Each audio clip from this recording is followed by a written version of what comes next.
बुखार और नज़ले की वजह से तयम्मुम करना, बीमार आदमी किन सूरतों में तयम्मुम कर सकता है? हमारे यहाँ चंद लोग महज नज़ले या बुखार की बुनियाद पर तयम्मुम शुरू कर देते हैं, तो कितने नज़ले या कितनी डिग्री बुखार पर तयम्मुम किया जा सकता है? अगर गर्म पानी का इंतज़ाम भी हो तो क्या हुक्म होगा? अब्दुल वाहिद यूपी से।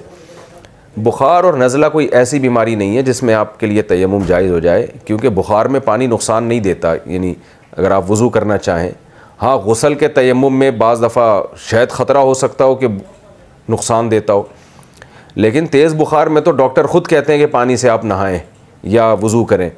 तो इसमें ना सिर्फ ये कि बुखार में पानी का इस्तेमाल नुकसानदेह नहीं है, बल्कि उल्टा फ़ायदेमंद है।